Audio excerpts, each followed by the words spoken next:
Doctor Radio, el podcast más saludable. Hola, buenas tardes. Bienvenidos a Doctor Radio, nuevamente el podcast más saludable con su amigo y servidor, el doctor Miguel Ángel Platas Luna, desde Tampico, Tamaulipas, para poder estar con ustedes siempre mandándole la mejor información para el cuidado y la prevención de su salud.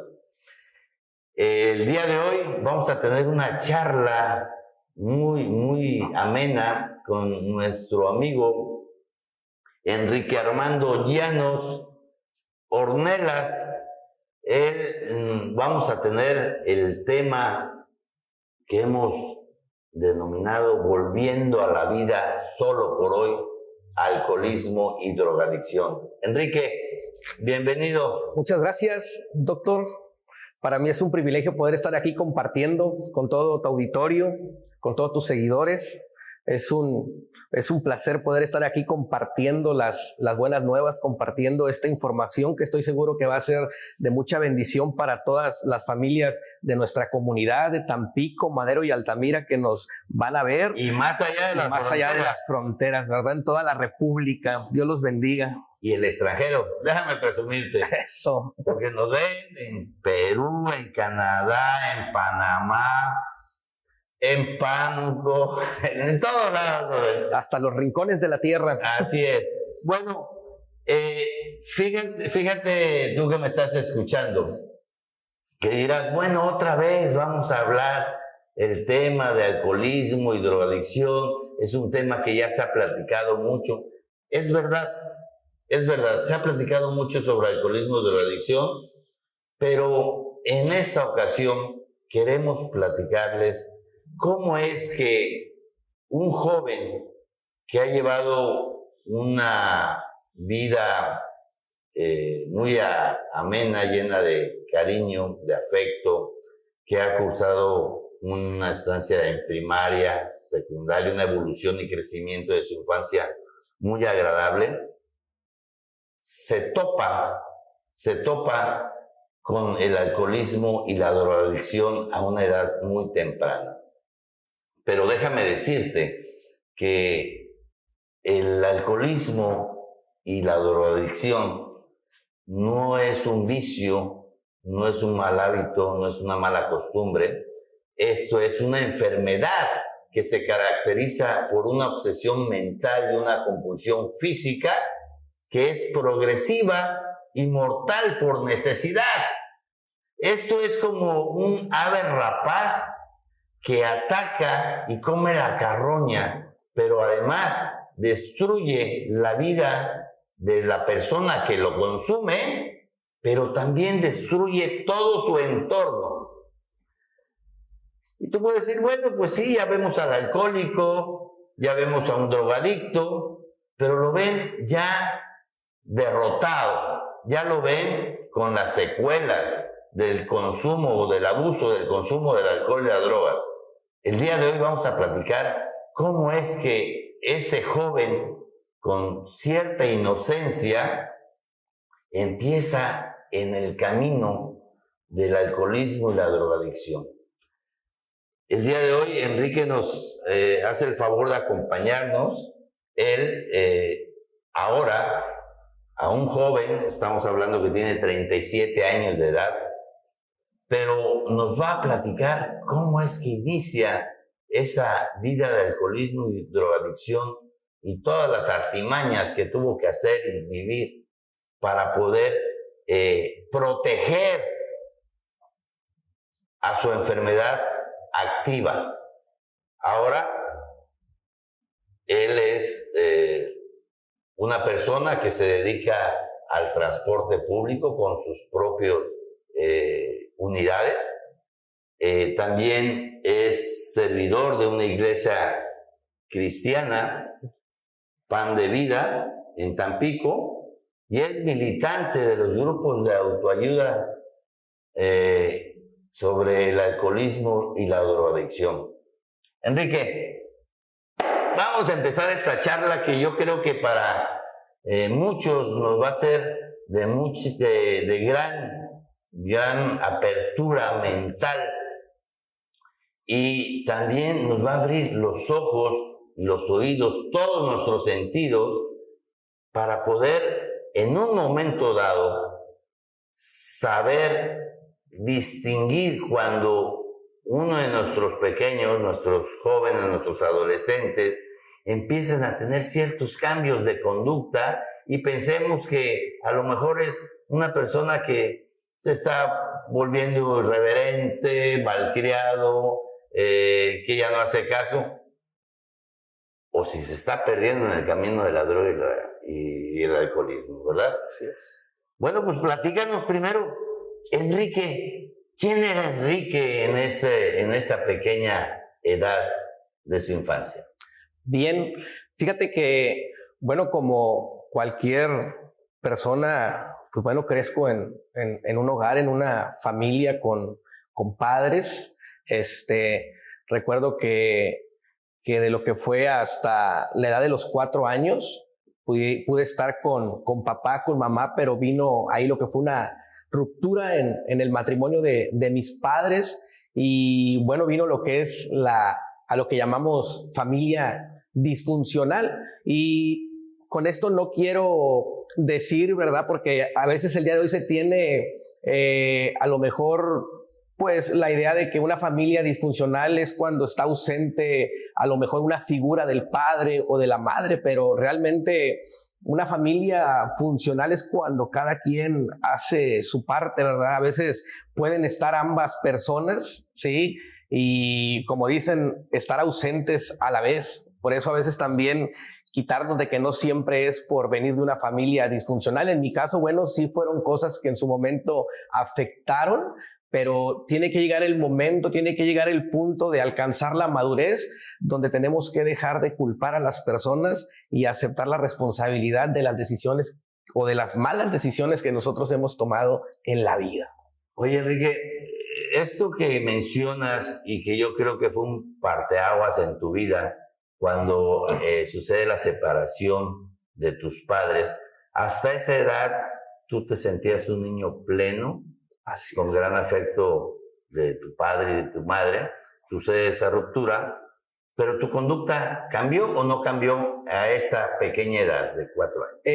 Fíjate que bueno, sí me sentía muy, muy completo, y fue algo que me marcó tremendamente la ausencia de mi padre, porque aunque fueron 4 años, aún todavía recuerdo momentos agradables que pasamos como familia, que están guardados, que están atesorados, donde me sentaba en sus piernas, me dejaba manejar el volante de la camioneta. O sea, tengo muchos recuerdos. A lo mejor pudieras decir fueron 4 años, pero fueron 4 años que quedaron guardados, fueron atesorados en mi corazón, y sí me dolió, mas sin embargo siempre hubo el cobijo de mi madre, siempre estuvo al pendiente. Ahora sí fue ese motor, ese refuerzo que en su momento pues tuvo que hacer la parte pesada de hacer. Una mamá 4x4. Una mamá 4x4, que déjame decirte que también es algo que en este tiempo pues tenemos que romper, porque pues créeme que aunque una mamá, por más que se esfuerce, como dices, querer ser la 4x4,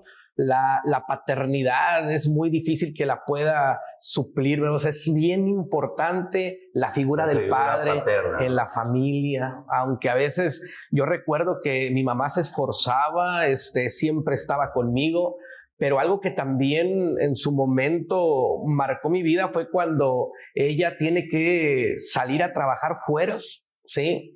Ella en su momento estudió en la Normal Superior, aquí en Madero, y bueno, obtuvo su plaza, pero se la dieron fuera. Me acuerdo que se la dieron en un lugar llamado por allá Cepacap. Está Ciudad Valles, y como a 1 hora está Tancagüí de Santos, y todavía es como media hora para adentro. Es una comunidad. O sea, se va a otro estado. Se va a otro estado. Entonces, fíjate que ahí pude yo también entender que en su momento hay cosas que a veces las personas quieren hacer bien, de buena manera, pero inconscientemente pues podemos equivocarnos. Lo que pasa es que yo creo que a esa pequeña edad, cómo comprender que si mi padre se ha ido y me quedo bajo el cobijo, protección y el respaldo de mi madre, y en un momento dado, por las necesidades propias de sacar adelante a la familia, tiene que emigrar de mi lado, ¿sí? Es muy difícil entenderlo a esa edad, ¿verdad? Ahorita como adulto quizás ya lo analizas, ya eres padre de familia también, pero bueno, se retira tu madre. ¿Y dónde quedas tú? Fíjate que creo que me pegó más la ausencia todavía de mi mamá, ¿sí? Fue algo que siento que me golpeó más fuerte porque, bueno, mis abuelos y familiares en su momento le decían, oye, mira, pues no te lo lleves, mi mamá quería llevarme con ella. Tú apenas vas a llegar a establecerte a otra ciudad, a lo mejor vas a batallar, tú vas a tener que trabajar. Mira, si te das cuenta, aquí bien o mal el niño tiene sus atenciones, aquí le vamos a dar su comida, estamos al pendiente de él. Y bueno, como toda madre, querer lo mejor para su hijo, pues acepta, ¿verdad? Ese consejo también de sus padres, de mis abuelos, de tíos. Y me quedo yo al cuidado de mis abuelos. Y déjame decirte que aunque mi mamá venía cada semana, ella salía de dar clases, no sé, a la 1, 2 de la tarde, directo a la central y venir. Me daba mucha alegría cuando llegaba los viernes. Yo estaba en el turno vespertino en la primaria y cuando llegaba ella los viernes a recogerme, era una tremenda alegría, era un tremendo gozo ver a mi mamá en la puerta de la escuela. Porque aunque, bueno, no lo lográramos entender a veces, aunque esté la figura de abuelos, no es lo mismo. Claro. Sí. Oye, Enrique, ¿y cómo fue tu desarrollo? ¿A qué edad tenías tú cuando tu mamá se tuvo que ir? Sí, yo ya tenía como 7 años. 7 años. 7 años. ¿En la primaria? En la primaria, o sea, sí. Segundo de primaria. Segundo de primaria. Mi mamá se va y fíjate que hubo eso que pude entender de lo que son los sentimientos atrapados cuando eres un niño y que callas y que quisieras expresar tantas cosas. Algo que yo veía era cuando aquella noche mi mamá se estaba pintando frente a la luna de lo que era el espejo, veía sus maletas y yo ya sabía que ya se iba. Y créeme lo que por dentro mi corazón estaba desgarrado. Yo por dentro estaba gritando, mamá, no te vayas, mamá, llévame contigo, mamá, yo quiero estar contigo todos los días, mamá, ya se fue mi papá, ahora también te vas tú. Y eran noches en las cuales lloraba, extrañaba a mi mamá, dormía con ella todos los días, estaba acostumbrado a que hasta me ponía su brazo de almohada por las noches y me pegaba bastante. Yo decía, mi mamá es la más bonita, mi mamá es guapa, y yo quisiera que ella fuera a las boletas, que ella fuera a estar ahí en los eventos de la escuela, festivales y bueno, o sea, siempre trató de estar en esa parte, te digo, de que jamás, o sea, fueron años que ella estuvo fin tras fin de semana estando al pendiente. Ahí ya vas teniendo un impacto emocional y un impacto en tu salud mental. Así es. ¿Sí? Así es. Bueno, y vives ese desarrollo de la primaria hasta cierto punto normal de un niño de segundo, tercero, cuarto, quinto, bajo el cobijo de tus abuelos, del apoyo de tus tíos, y que tu madre venía cada fin de semana haciendo el esfuerzo laboral, económico, y sobre todo el afectivo a su hijo. Así es. ¿Tienes hermanos? No, fui hijo único. Más impacto porque quizás te podías haber sentido acompañado de un hermanito, una hermanita, pero pues eras hijo único, ¿verdad? Bueno, ahorita vamos a seguir en esta charla que hemos denominado Volviendo a la vida. Solo por hoy, alcoholismo y drogadicción. Aquí en Doctor Radio. Seguimos aquí en Doctor Radio, el podcast más saludable, pues con este tema que nos va a abrir los ojos ante situaciones que estamos a veces dejando de ver y pasar por alto cuando nuestros hijos pueden estar en gran riesgo de caer en las garras del alcoholismo y la drogadicción. Continuamos la charla con Enrique. Oye, Enrique, fíjate que estaba escuchando muy detenidamente, con mucho impacto emocional que transmite esas vivencias que tuviste en tu infancia, y platicabas sobre la ausencia de tu padre, ya que hubo una separación del matrimonio de tus papás, y de una manera tu madre, tus abuelos, tus hijos trataron de cubrir esa parte afectiva, pero yo sé que sí te generó alteraciones en tus emociones y en tu salud mental, pero generó muchos resentimientos, me imagino. Sí, en su momento, pues con el paso del tiempo te das cuenta que sí hay, porque así como el síntoma del alcoholismo, que sabemos que el mayor es la negación, de igual manera a veces uno niega lo que hay dentro de nosotros. Yo a veces decía, no, a mí no me afecta que se haya ido mi padre. No, a mí no me afectó la ausencia de mi mamá, pero realmente sí había situaciones escondidas, sí, ahí en mi corazón muy arraigadas, y que sí hubo ese resentimiento. Y te lo digo que cuando hubo la ruptura, ahora sí que no solamente fue la separación, sino que fue un distanciamiento completamente, porque ya no supimos nada de mi padre. Sí, mi padre tragó la tierra. Estuvo totalmente ausente, sí, ausente. Y fíjate que no fue como a veces escuchamos en los matrimonios de hoy, ¿verdad? En la actualidad, no hubo resentimientos transmitidos por parte de la familia. Yo no recuerdo a mi mamá en algún momento decir, tu papá fue esto, fue el otro, no lo quieras, mira, te abandonó. Por su culpa ahora. No, jamás.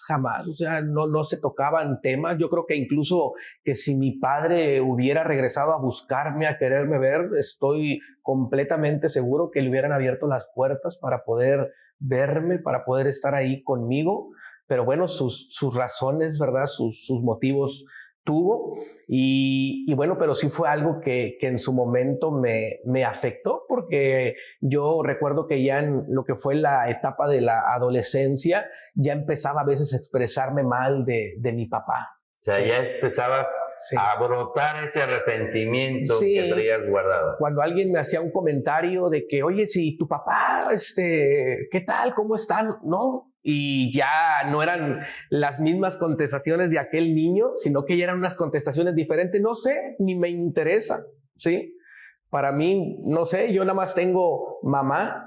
Y empezaba como a sacar ese resentimiento de que no, porque pues nunca estuvo conmigo, nunca me compró un lápiz, un cuaderno, un pantalón, o sea, tantas cosas que no fueron a causa de un resentimiento transmitido, sino que fueron a causa de lo mismo vivido, y cómo a veces, de igual manera como decimos que el diablillo del alcohol y de las drogas toma ventaja en nuestra vida, pues así las situaciones que pasan en nuestra vida toman ventaja y te desenfocan del propósito. Eso ya fue en secundaria, ya un adolescente con mayor apertura de expresiones emocionales.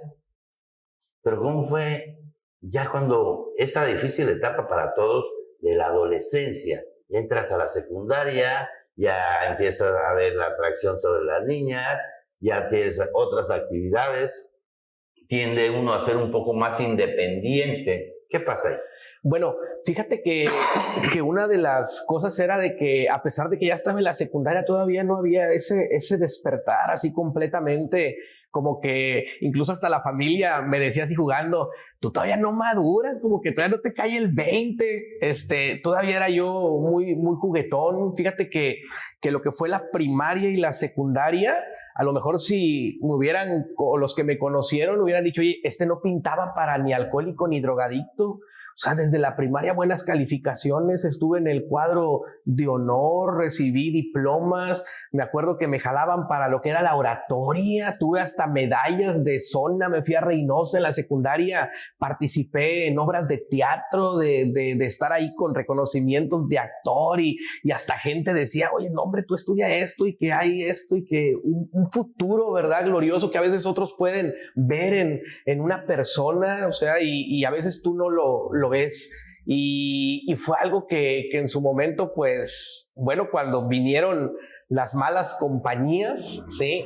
Tú sabes que en estos tiempos algo que afecta a la comunidad es la corriente del mundo, porque cuando pedimos permiso para salir a jugar el fútbol, lamentablemente ahí en la esquina pues te encuentras de todo tipo de personas y a veces como que te sientes encajar ahí en ese círculo, porque ahí también ya está el compañerito que también su papá se fue, ahí está también el compañerito, ¿verdad? Que pues bueno, a lo mejor la mamá no está, de que todos los días trabajan y cada vez va esto como la enfermedad en progresión. Estaba platicando con alguien antes, la ausencia era del padre por el trabajo, ahora la situación es tan difícil que ahora ya no es la ausencia del padre, sino también los dos en la familia a veces están ausentes por las crisis, por las necesidades, por lo que hay que hacer.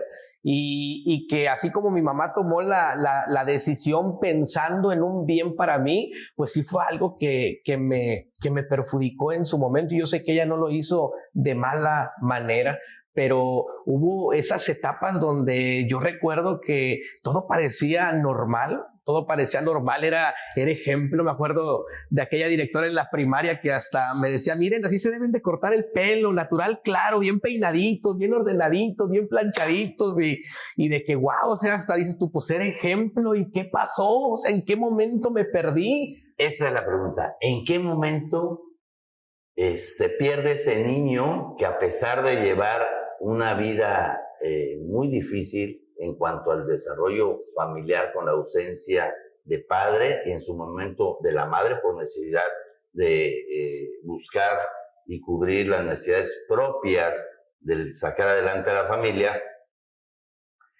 pierde esos sueños, esas ilusiones de todo niño y empieza a vivir un mundo diferente, totalmente diferente, a llegar a la oscuridad? ¿Qué edad tenías cuando empiezas a tener ese contacto con el alcohol o con la droga, o con la droga y con el alcohol? ¿Cuál fue primero? Fíjate que bueno, tuve contacto casi al mismo tiempo, que fue con el alcohol y con la droga. ¿A qué edad fue eso? A los 16 años. 16 años. 16 años, un niño todavía. Sí, 16 años y creo que es algo que, bueno, el día de hoy, pues, generalizamos, porque hasta parece que todo es como una trampa, porque tú sabes que al principio todo es regalado, todo es invitado, no falta quien lo saque, y aunque tienes los principios de una familia, los consejos, me decía mi mamá, mis abuelos, tíos, ahí te damos la confianza, pero con cuidado, y hasta se aventaban dichos, ¿verdad? Refranes de que el que con lobo se junta, ya se enseña, si andas en la lumbre te puedes quemar, no, yo puedo andar y no pasa nada. La presunción de la juventud, ¿no? Fíjate que cuando probé la marihuana fue algo que, o sea, a mí no, en lo particular no me gustó, no fue mi adicción a lo que fue la marihuana. Yo fui más adicto a lo que fue la cocaína, ¿sí?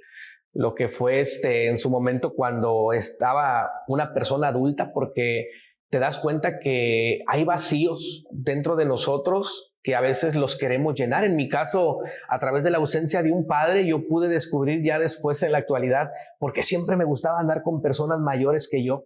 A veces sentía bonito cuando alguien más grande, mi entenadillo, esto, lo otro. O sea, estás hablando de tratar de cubrir esa carencia afectiva. Así es. Que había desarrollado dentro de ti, sí, desde la infancia. Sí, yo no lo entendía en ese momento, sí, pero era algo que hoy puedo ver de que, o sea, me gustaba esa parte, ¿verdad? Y esas mismas personas adultas que ya tenían más años, bueno, pues ya consumían también las drogas y empezaron ahí a... ¿Esto fue en la secundaria, final de secundaria? Ya en la preparatoria. ¿Aquí en Tampico? Sí, bueno, el primer año de la prepa me fui para allá con mi mamá. ¿Te fuiste? Porque ya empezaba yo con malas conductas aquí, y una vez que fui de paseo para allá, los mismos amigos de allá de mi mamá, conocidos, oye, aquí hay oportunidad de meterlo al Covax, no sé si, y me preguntaron a mí, ¿te quieres quedar? Pues sí, y allá tenía más la libertad porque pues mi mamá trabajaba. ¿Estás Sí. solo? Sí, solo en la casa. Ya no estaba tanto vigilado, ya podía salirme, me podía hacer la pinta, nos íbamos a las cascadas de micos, o sea, andábamos en los arrancones de carros, ya empezaba a fumar, también ya empezaba a tomar, pero bueno, llega el momento en que tengo el contacto con... ¿Cómo fue esa invitación, ese contacto? ¿Cómo se dio? Fíjate que llegó ahí alguien en la esquina y vi que se empezó a poner.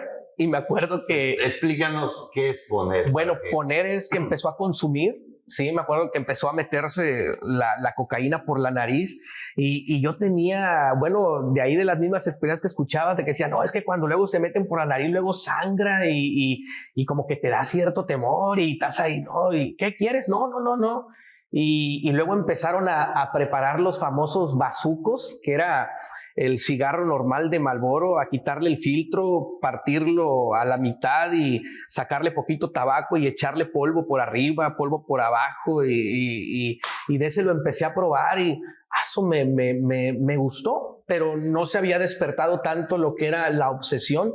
El detalle fue que a los 3 días otra vez estaba ahí en la esquina y otra vez había la invitación y como dice la literatura del programa de AA, no preciso el momento en el cual ya estaba bien enganchado. O sea, ¿no te dices cuenta en qué momento rebasas esa línea imaginaria o esa línea invisible y ya te encuentras en las garras de la drogadicción? Sí, porque ¿Fue más tu alcoholismo o tu drogadicción? Fíjate que fue más la drogadicción, sí, porque sí tomaba, pero era más lo que era, a lo mejor yo, como decimos comúnmente cuando estamos metidos en lo que es la adicción, me la pasaba con 1 o 2 caguamas, como dicen, no había tanto problema, ¿verdad? Lo fuerte era la droga y como es una droga cara, sí, porque es una de las más caras, pues ya verás todo lo que a veces tienes que hacer porque es una droga muy obsesiva. Ya empezaba a meterme por la nariz, ya no me daba miedo, empezaba a hacer los famosos bazucos, pero ya el final fue la famosa piedra, sí. Ya es algo muy obsesivo, sí, y que te lleva a veces a desconectarte totalmente y bueno, involucrarte en tantas cosas para poder llegar a consumirla, conseguirla. Ok, entonces comprendo que es una carencia afectiva y una necesidad de pertenecer, de ser tomado en cuenta, de sentirte cobijado por esas ausencias que en su momento tuviste. Así es, lo que llamamos las heridas del alma. Así es. Y bueno, y el efecto que causaba el consumo de esa droga, ya sea la cocaína, el bazuco, la piedra, como tú lo comentas, ¿cuáles eran? ¿Qué sentías tú físicamente?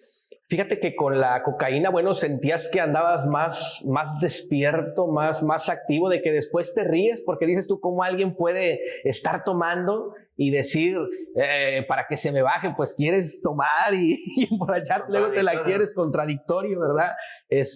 Pero son tantas cosas que te meten, por ejemplo, cuando le dicen a alguien, no, fúmate un churro porque si eres albañil vas a andar cargando latas de mezcla y te vas a sentir cool y como que eso que te siembran, sí, pues también como que lo recibes y a veces le das el toque, sí, igual con la cocaína, sí, andabas ya bien así con los ojos bien pelones, ¿verdad?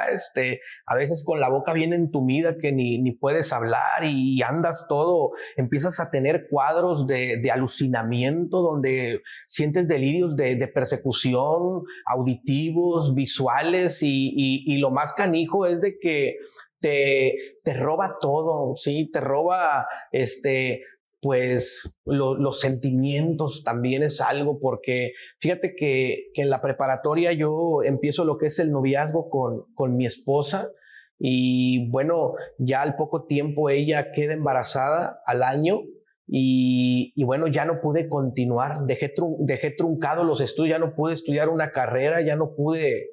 Esa es una nueva etapa en tu vida. Exactamente. Pero ya inmerso en el alcoholismo, pero más aún en la drogadicción. Exacto. Vamos a un corte y ahorita continuamos con este tema que se llama Volviendo a la Vida Solo por Hoy, Alcoholismo y Drogadicción, aquí en Doctor Radio. Seguimos aquí en Doctor Radio, el podcast más saludable, con este tema que la verdad está muy interesante sobre las consecuencias tan graves que produce la enfermedad del alcoholismo y la drogadicción, la cual no respeta edad, ni sexo, ni posición política, ni posición social, mucho menos región geográfica.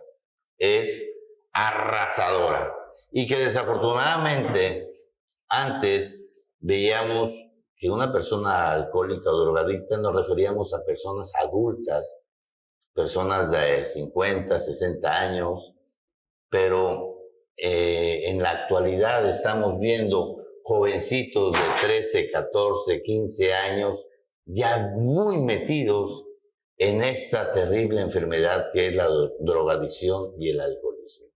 Y bueno, seguiremos la charla con Enrique, el cual nos estabas platicando de que, bueno, esa sensación que te producía el consumo de las drogas, que te daba cierta vitalidad, te ponía bien pilas, pero ¿por qué lo hacías? Fíjate que cuando hacemos contacto con el alcohol o con la droga, dice el primer síntoma que es la pérdida de la confianza en sí mismo para el desahogo ante los demás. Y esto quiere decir que aquella persona que era muy tímida, muy callada, ahora ya estaba yo platicando, conviviendo. A veces si no tenía el valor de hablarle a lo mejor a una muchacha, a alguien, ya me sentía yo con el valor de hablarle, como que en su momento, si le preguntas a cualquiera y te gustó la cerveza, te dicen, ay, no, pues si sabe fea, todos les hicimos gestos la primera vez, pero algo que nos marcó y que nos gustó fue el efecto, ¿sí? El efecto igual de lo que fue la droga.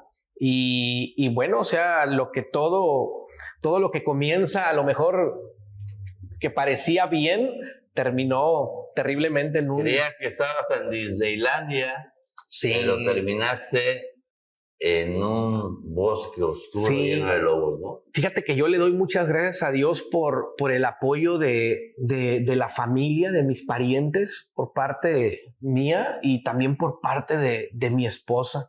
Mi esposa era también yo ya en la preparatoria, yo ya tenía una conducta pésima, ya era el que me la pasaba en las canchas, el que se volaba las clases, el desordenado, el que no le gustaba andar fajado, el que si le decían que se pusiera zapatos me ponía tenis. Y mi esposa, cuando entró, ella estaba en otro salón, ella era la becada, la que traía también beca, la más aplicada y la más hermosa también, ¿verdad? Y no, pues a mí desde que la vi, y los maestros le decían, oye, ¿y a poco estás saliendo? ¿Te gusta este muchacho? Nada que ver contigo, hija. Todo ahora sí lo contrario, ella bien estudiosa. Y pues bueno, ahí empezamos a tener esa relación de noviazgo. Pero haz de cuenta que bien tímido, siempre callado, el no expresar, falta de comunicación, y es algo que también es parte, ¿verdad?, de las vivencias. Y te digo de que le doy gracias a Dios, porque quién sabe cómo hubiera terminado si no hubiéramos tenido el apoyo de lo que es la familia. Eso es algo bien importante. A veces le dejamos de dar atención al hijo rebelde y nos concentramos a veces tanto en el que no da tanto problema, cuando realmente tenemos que poner más atención en el que lo necesita, porque aquel que el hijo ese que tú ves rebelde, el que se siente el fuerte, el contestón, es todo lo contrario. Es todo lo contrario. Tú puedes ver a alguien alcohólico, drogadicto, y lo ves bien malo, bien tatuado, pero en realidad son las carencias, son los vacíos, son los miedos. No es que lo profeticemos ni que lo declaremos, porque no debe ser así, pero a veces tú ves las conductas ya desde la secundaria, ves al llama la atención, al que avienta los papeles, y dices, ay, Dios mío, pues ya pintas para allá, porque realmente es aquel joven, aquella señorita que dice, hey, véanme, pónganme atención, quiero ser visto. Una bomba de tiempo, con miedos, temores, frustraciones y resentimientos. El querer llamar la atención, ¿verdad? El querer que lo vean. Y fíjate que mi esposa, unos excelentes padres, porque yo me convertí en una persona muy violenta. tuvimos muchas separaciones, la traje a vivir a la casa de mis padres. Y eran separaciones, era maltrato psicológico, físico, y yo nunca fui responsable ni en el embarazo, ni después de que nació mi primera hija Bárbara. Te digo que fui bendecido porque siempre mis abuelos, mi familia estuvieron al pendiente. La verdad, te roba todo las drogas. A mí me decían, tu hija necesita pañales, necesita leche. Y realmente la droga y el alcohol me habían robado ya todo. O sea, yo primero eran mis deseos personales. Lo primero era cubrir mi necesidad por la droga. Fíjate, eso que tocas es importante. Ahí ya tenías un compromiso, el cual no te estabas haciendo responsable. Pero antes de tener ese compromiso, ya tenías un matrimonio con tu enfermedad de la drogadicción. Y siendo un chamaco de 16 años, si no tenías ingresos, ¿cómo la conseguías? Te la saqueaban, decías hace rato. Pero, ¿y si te ausentabas en casa, o no ibas a la escuela, o llegabas en la noche, muy noche? ¿Qué mentiras le dabas a tus padres, a tu familia?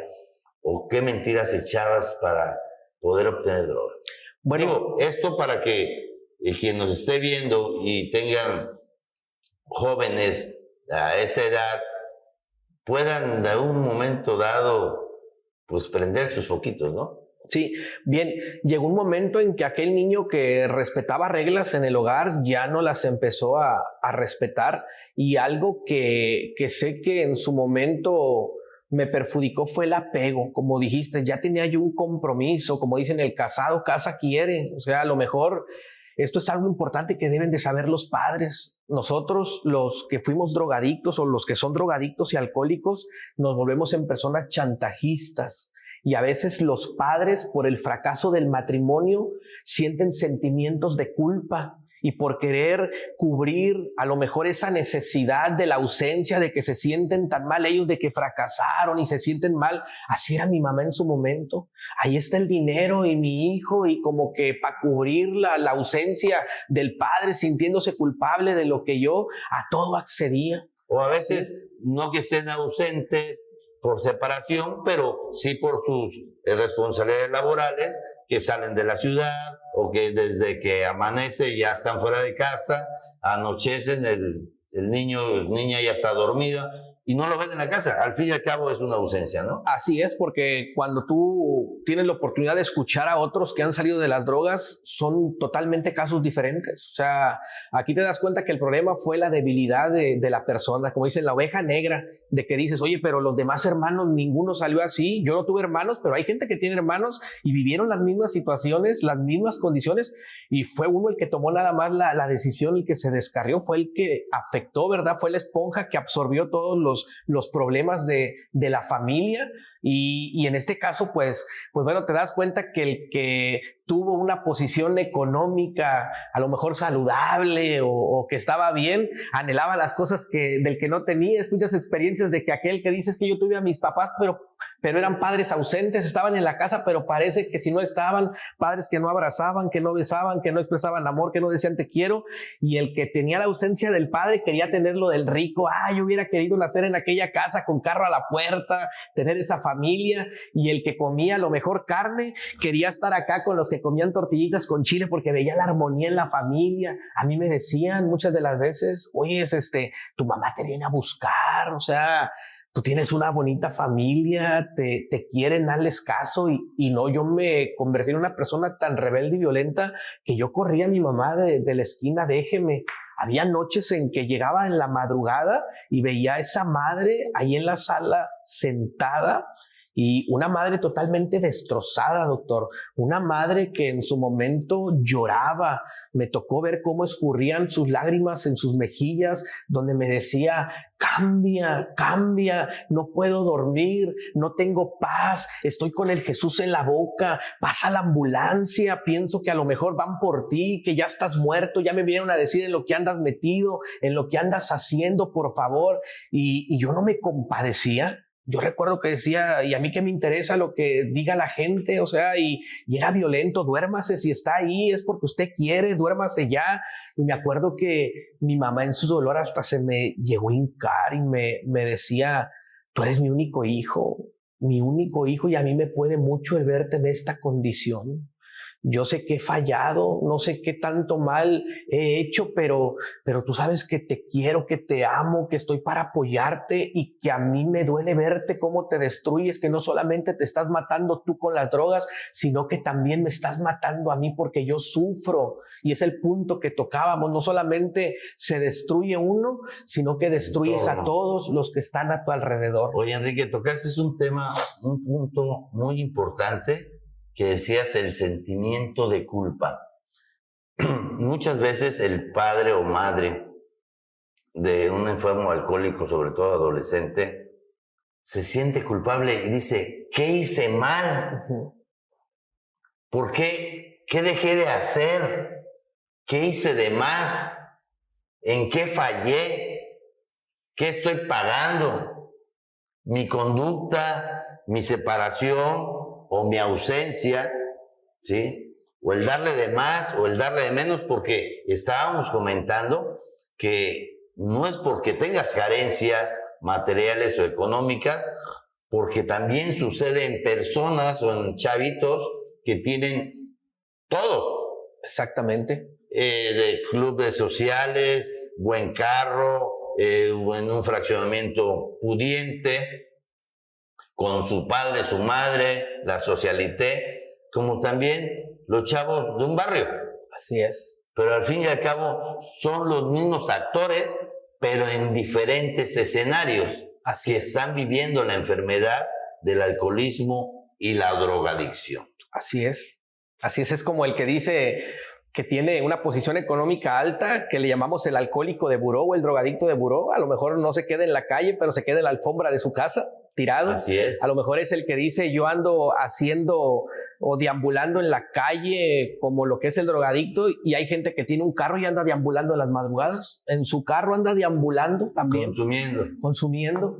Entonces, algo que también perjudica es el apego, ¿sí? Porque te digo, los padres, sin darse cuenta inconscientemente, pues sí afectan en el sentido de que hay responsabilidades que ya uno ya tiene que tomar, porque desde el momento que dejas los libros, dejas los estudios, bueno, esa es una decisión que estás tomando y que ahora pues ya no debe de caer la responsabilidad en los padres. Creo que la responsabilidad de un padre es apoyarte mientras estás estudiando, pero el mismo sentimiento de culpa hacía que aún ya estando casado, la familia cubriera mis necesidades. Oye, ahí ya habías perdido los estudios, ya habías habido esa ruptura de una buena relación entre tú y tu madre, ¿sí? Y estabas iniciando una relación de matrimonio, en este caso unión libre, con tu pareja, la cual estabas destruyendo también. Exactamente. O sea que el consumo de la droga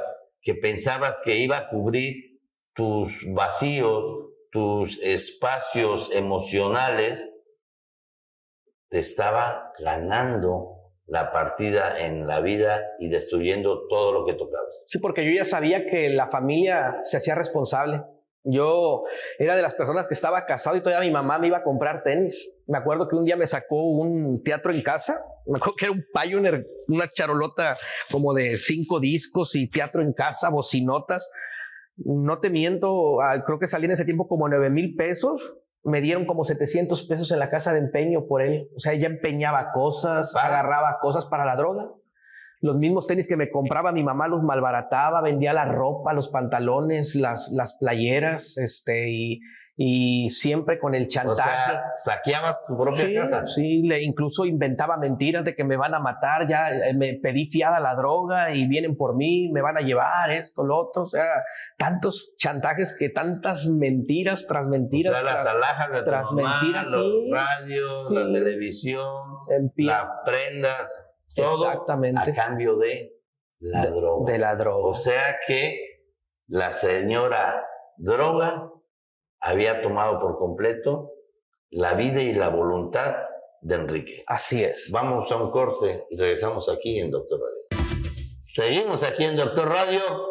Oigan usted, este tema está muy interesante. Está alumbrando los espacios oscuros que existe en la realidad de el alcoholismo y la drogadicción. Estamos platicando con Enrique y en este momento nos dice que la droga, más que el alcohol, pero era un binomio en ti, ya se había apoderado. Ya había destrozado todo lo que en algún momento habías planeado en bien para tu vida. Así es. Hasta tu nuevo matrimonio también lo destruyó. ¿Cómo fue que empezó ese cambio? Tú dijiste una mañana, como me imagino muchas mañanas que dijiste, ya no quiero consumir, lo juro por todos los santos, lo que tú quieras. ¿Fue por voluntad propia? ¿O cómo fue que inició ese cambio para dejar la droga y el alcohol? Sí, fíjate que vinieron crisis muy fuertes donde pisé cárceles, pisé hospitales, estuve a punto de la muerte, hemorragias muy fuertes, taquicardias. Hubo momentos donde había lucidez y decía, Dios, ayúdame, yo ya no quiero esta vida donde realmente estás viviendo para drogarte y estás drogándote para vivir, donde tu vida solo es drogadicción, donde estás sumergido totalmente en las tinieblas, en la oscuridad. Pero quiero hacer una pausa, ¿eh? Esto que está diciendo en este momento empezó por la curiosidad o el deseo de pertenecer, ser tomado en cuenta con, a ver, pruébalo. Te regalo. Sí. Tú eres mi cuate. Con esto se te pasa. Te vas a sentir más alivianado. Tus broncas se van a acabar. Sí. Y no precisamente el que estuvieras tirado en la calle. ¿Sí? Así es. Y llevarte al extremo de hospitales, cárceles y casi la muerte. Así es. Así es, y fueron momentos muy, muy difíciles porque hay un adormecimiento donde en su momento quieres, pero a la vez no puedes. Y es algo que a veces la gente no comprende. A veces el alcohólico y el drogadicto es señalado, pero realmente hay algo, hay una fuerza de que se opone para que tú puedas salir, porque realmente cuando tú platicas con las personas te das cuenta que no todo es malo, de que hay algo bueno en las personas, pero hay algo que te esclaviza, ¿sí? Porque realmente pues el hacer lo malo te esclaviza, ¿verdad? A eso, a hacerlo una y otra, y a veces dices, ya no lo voy a hacer, y vuelves una y otra vez a cometerlo. Entonces me vi en esa serie de situaciones difíciles, y me acuerdo que después de haber estado en un centro de integración, pues no fui honesto, estaba con una psicólogos, y yo siempre he dicho, todo funciona. El que no funciona a veces es uno, porque realmente cuando tú quieres y tomas la decisión, vas a darle para adelante. Pero no había la plena confianza. Me acuerdo que me hacían preguntas así en la psicóloga, bueno, ¿ya has llegado a robar para...? No, ¿cómo cree? Luego me pasaban con mi mamá, luego solo, no. Y ha llegado a prostituirse por la droga, pero no, me ofende, ¿cómo cree? No. Cuando realmente eran cosas que sí habían llegado a suceder, donde se había tenido que tocar ya un fondo extremo, un fondo de sufrimiento, y que realmente a veces el tocar un fondo es lo que te hace en su momento recapacitar, porque dices, ¿dónde me encuentro? Y que muchas de esas actividades que realizabas, tu madre ni por enterada. Exactamente, sí, o sea, ni enterada la familia. Y bueno, me acuerdo que un día a mi mamá le dieron la tarjeta de un grupo de autoayuda, que en su momento todavía tardé como más de un año cuando me ofrecieron la ayuda. ¿Qué edad tenías ahí? Ya tenía 18 años. Sí, o sea, fueron ahora sí 4 años de drogadicción, pero contundentes. Sí, o sea, fue algo duro. Sí, duro, que en esos 4 años creo Porque que... a los 18 no llegaste. No, ya fue casi a los 19 años cuando yo llegué al grupo de autoayuda, donde un día, me acuerdo que era un miércoles, como a las 11 de la mañana, después de tener una cruda muy fuerte, una cruda física de la droga, del alcohol, y aparte la cruda emocional de ver el cuadro, tu familia, el ver que ya hay una niña de por medio. ¿Una niña? ¿Te refieres a? A una hija. A una hija a tus 19 años. Sí, 18. Sí, ya tenía un año mi hija de nacida, Y en ese momento, pues me acuerdo que tomo el teléfono y le hablo a mi mamá. Estaba mi mamá allá en Ciudad Valles y le digo, oye, si la tarjeta que te habían dado, y me dice, aquí la tengo. Y le digo, quiero tomar la decisión de ir a ese lugar que te dijeron, ya no puedo más. Ya estaba saturadísimo, ya. Y fíjate que en ese momento sí debía, porque era una persona que a través de la obsesión no me importaba pedir fiado, no me importaba meterme en problemas, no me importaba cometer cualquier cosa por la droga. A mí yo les decía, fíame 10 bolsas de cocaína, yo mañana ni trabajaba y me valía, me comprometía. Me acuerdo que debía una cantidad y la familia siempre saliéndole al toro, como dicen. Mi mamá con tal, ¿cuánto es lo que debes? Y pagó, me acuerdo, saldó esa cuenta y ya llegué al grupo y hubo luchas también, sí, hubo muchas luchas.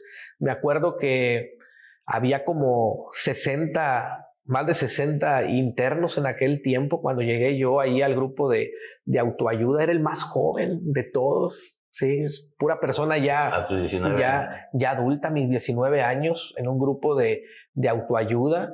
Y ahí empecé. ¿Esto aquí en Tampico? Aquí en Tampico. Sí, aquí en Tampico. Ahí es donde, bueno, empiezo a darme la oportunidad de quedarme. Fue una lucha tremenda porque a los 3 días yo ya me quería salir de ese lugar. ¿Qué pasaba por tu mente?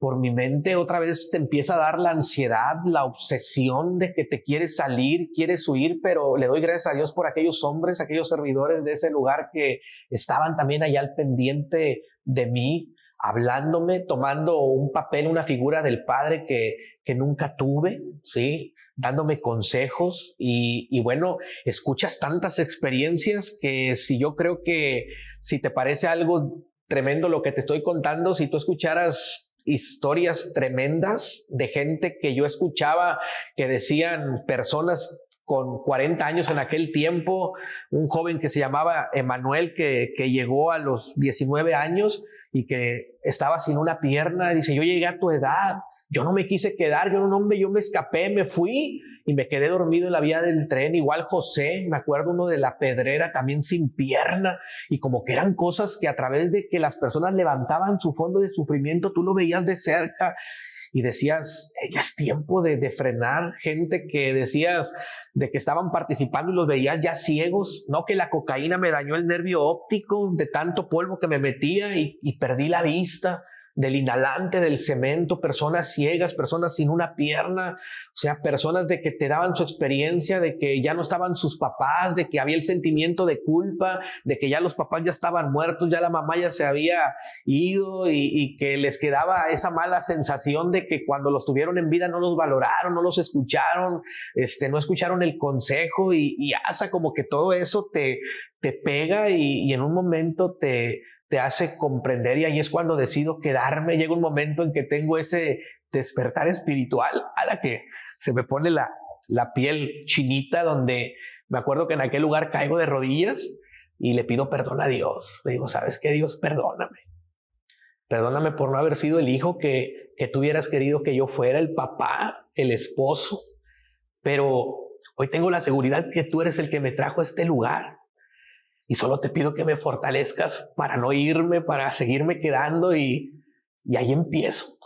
Recuerdo que los segundos se hicieron minutos, los minutos se hicieron horas, las horas se hicieron días, los días se hicieron semanas, las semanas meses. Estuve 6 meses internado, empiezo a salir, estaba ya separado de mi esposa, ya ella ya había tomado la decisión después de tantas separaciones también, porque pues era una vida de abuso, de maltrato. Y escaparse del diablo. Sí, exactamente.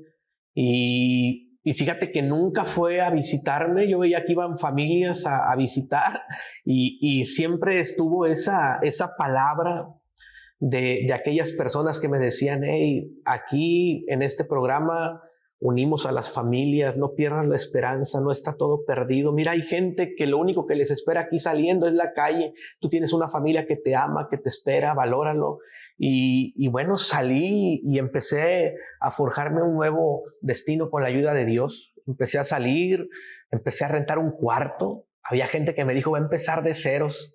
Y Bueno, empecé a buscar un trabajo donde trabajaba y era un trabajo donde me decían, hey, primero su recuperación y aquí lo queremos todos los días y cuando tenga ganas de venir aquí lo queremos y cuando no tenga ganas también aquí lo queremos. Disciplina, es el discipulado intensivo que vives también por parte de personas que están ahí extendiéndote la mano y bueno, empecé así. Empecé a rentar un departamento, me acuerdo, aquella persona que era mi guía, cada semana si usted trabaja, cómprese un abaniquito, no sé, y empecé desde abajo, doctor. Dormía con una cobija, ponía un raidolito, pero me hizo valorar la vida, ¿sí?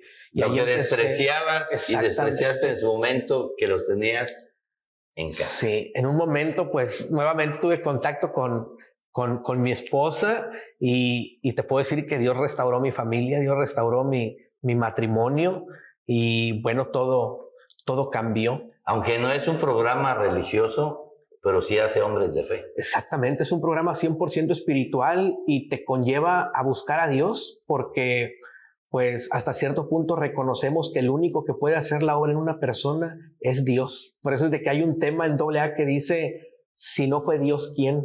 Porque sabemos que es Él es el único que tiene el poder para librar a alguien de las garras del alcoholismo, de la drogadicción, es el que tiene el poder para de cosas pequeñas hacer cosas grandes, para poderle cambiar la vida, para sacarte de las tinieblas a su luz admirable, de la muerte a la vida, de encontrarle un sentido, un propósito, de decir Dios no es casualidad.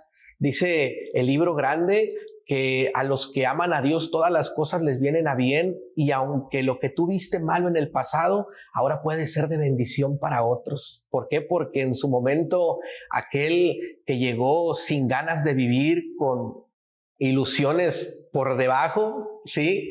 El día de hoy, cuando alguien atraviesa una puerta, ya sea de un grupo de autoayuda o los grupos de vida que hay en la Iglesia Pan de Vida o en la congregación, bueno, ahí entras tú también. Dicen que son muchos los caminos a llegar a la salvación, pero siempre y cuando tengas fe, porque cuando estás en la actividad, hasta reniega uno de Dios, Así es. ¿no? Piensas que Dios es el culpable de todas tus malas decisiones y le echas la culpa a Dios. Y no es de que te vuelvas hasta un pastor o un ministro o te vayas a ir al seminario saliendo de una recuperación.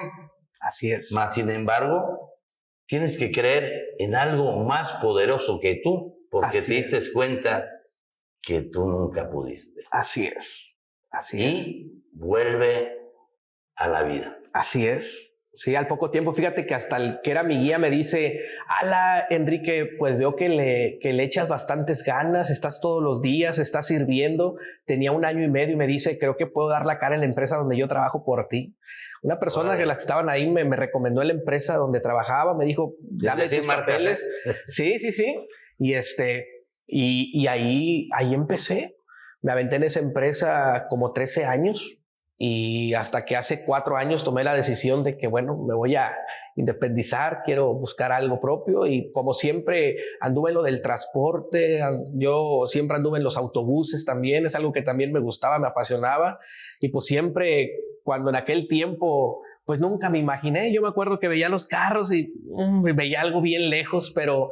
Y ahora ya tienes tus propios carros. Exactamente, sí, y le doy la gloria a Dios porque pues hoy puedes ver que con Dios todo es posible. Porque también estás en el camino del cristianismo, ¿no? Sí, estamos ahí en la Iglesia Pan de Vida, Tampico, tenemos una red, sí, mi esposa y yo, donde tenemos grupos de vida, donde se atienden a familias también, no solamente problemas con el alcohol y con las drogas, sino de todo tipo de situaciones en las familias, en los matrimonios. Y aparte, no has dejado de regresar esa dádiva a los grupos de autoayuda, ¿no? Exactamente, hoy todavía compartimos, ahorita el 21 de diciembre por ahí también me toca compartir en una clínica allá en Valles y pues bueno, pues son las bendiciones y digo Dios, pues bueno, si tú me llamaste a esto, hoy se trata de regresar esa gran dádiva, de poderle compartir a otros que sí se puede. Cuando estabas en la guerra contra el alcohol o viviendo esa lucha que te consumía del alcoholismo y la drogadicción, ¿qué le decías a ese niño que tenía ilusiones? ¿Qué le podías decir? Pues había un niño que se había quedado atrapado, sí, porque era un niño que realmente interno, que sufría, que lloraba, porque había cosas que me lastimaron. O sea, si yo sé que no hay mucho tiempo, es rápido, pero cuando vives la ausencia de tus padres, a veces tienes primos, tienes parientes y hay cosas que te marcan. Aunque no era totalmente un huérfano, había personas que me decían, hey, el huérfano, el arrimado, y y eso te vuelve violento. Yo me acuerdo que hasta a mis primos o parientes les echaba tierra en los tenis, y la maldad y esas cosas te hacen ser a veces lo que tú no quieres ser. Destruías esas ilusiones. Sí. Y ahora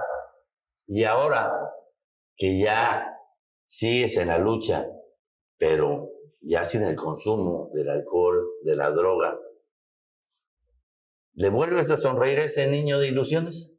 Sí, porque hoy puedo ver, ¿verdad?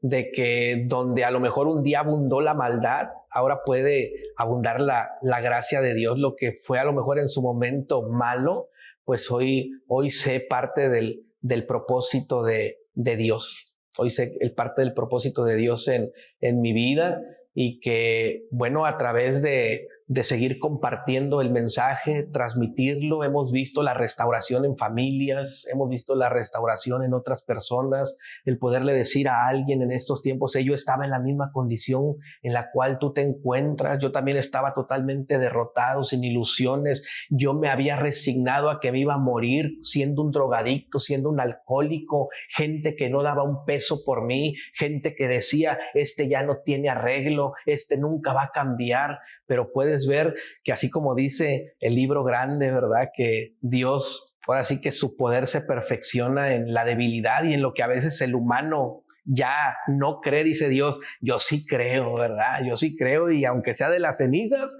yo puedo levantar a alguien. Sí, yo puedo levantar a alguien, y ahora pues hacemos eso. Ya no solamente está mi hija, la que tenía un añito en aquel tiempo, ya pues es una señorita, ya tiene más de 18 años, sí, que es lo que yo ya casi tengo sin tomar y sin drogarme. Tengo otra niña de 7 y otra de 6, y pues hemos visto el favor de Dios en nuestras vidas. Así es. Bueno, pues es volviendo a vivir